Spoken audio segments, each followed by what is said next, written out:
Sahibkarlar adətən deyirlər ki, məsəl üçün, müştəri məmnunluğu bizim üçün ən öndədir. Biz daima müştərinin diqqətinə və onun arzu istəklərinə uyğun olaraq öz xidmətlərimizi qururuq. Amma əslində bir neçə dənə sual verəndə baxırıq ki, bu tamamilə belə deyil. Deməli, dünya statistikasında çıxarılan bir rəqəmlər var ki, narazı qalan insanın ortalama olaraq 2-5% şikayət edir. Məsələn, siz 1000 nəfərə xidmət göstərmişsiniz, 100 nəfər sizdən narazıdır. Onun 2-si, 3-ü, 4-ü, 5-i sizə bildirir ki, bu nə xidmətdir, bu nə məhsuldur mənə vermişsiniz. Yerdə qalan 95-i, 97-i, 98-i susur və nə baş verir? Sahibkar əyləşib, ona şikayət gəlir ki, bəs deyirlər ki, siz bizə məhsulu səhv göndərmişsiniz. Deyir, ola bilər, yəni bu 1000 dənədən biri olan hadisədir, bizdə yəni sistem idealdır, heç bir problem yoxdur. Bəzən də bunu ciddiyə almır ki, yəqin ki, o müştəri öz-özlüyündən bunu deyir. Çünki bizdə birdən ki, belə şey olmayıb, bax. Amma əslində olub, sadəcə olaraq o insanlar susub.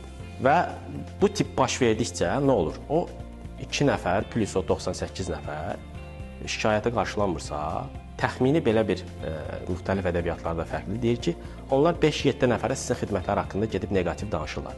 Yəni, mən 1000 nəfərə xidmət göstərdim, 100-ü məndən razıdır, cəmi ikisi gəldi, dedi ki, sizdən narazıyam, yerdə qalanı isə 5-7 nəfərə danışır. 100-ü 5-7-yə vuranda 500-700 nəfər edir. Yəni, mənim 900 nəfər razım var idi, artıq 500-700 nəfərdən narazım var, amma mənim xəbərim yoxdur. Və mən bu prosesi davam elətdirəm. Yenə o 100 nəfər, başqa 100 nəfər narazı qalır, axı heç nəyə dəyişməmişəm, ciddiyə almamışam. Onun içindən yenə də o 98-i 5 qatına məlumat ötürür və əslində gözə görünməz bir icebergdə böyük bir təlatüm yaranır ki, əslində məndən 10.000 adam narazıdır, 600-700 dənə də mənim daimi müştərim qalır. Bir müddətdən sonra şirkət baxır ki, reklama nə qədər pul qoysa da, nə qədər kampaniya eləsə də, alıcılıq o səviyyədə deyil. Niyə? Çünki gələn şikayətin 50 misli olduğundan xəbərsiz oldu. Çox sadə bir alət deyirəm ki, sizə gələn şikayətləri neçə dənədirsə ay ərzində vurun onu 50-yə, rahat şəkildə biləcəksiniz ki, bu qədər adamda sizdə sıxıntı yaradırsınız. Təsəvvür edin ki, 100 nəfər adam bir gün ərzində və yaxud da bir ayın ərzində dayanmadan yeni mövzudan şikayət edir. Bu sizin üçün çox ciddi bir rəqəm olar da ki, nə baş verir? 100 nəfər necə şikayət edə bilər? 100 nəfər sosial şəbəkədə sizi təq eləyibdir, 100 nəfər qapınızın ağzında durubdur, 100 nəfər digər dövlət qurumlarına şikayət edir. Bu sizin üçün çox ciddi bir şey olar. Əgər hamısı eləsəydi, düzdür? Və nə edərdiniz? Ciddi tədbir alardınız. Bəs yaxşı, əslində elədir də.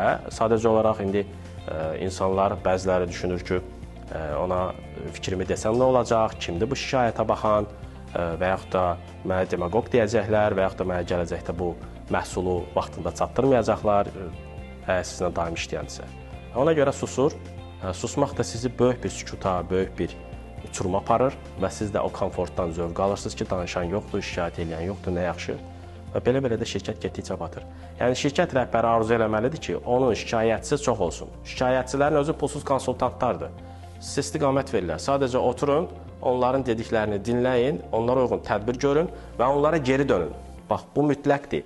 Şikayətçiyə geri dönmürüksə, nə qədər düzəldək, onun heç bir mənası yoxdur. O deyəcək ki, mən 50 dəfə yazdım, heç mənə bir dəfə deyən olmadı ki, bu şikayətin axırı nə oldu? Və sizin haqqınızda o neqativ fikirlər davam eləyərək gedəcəkdir.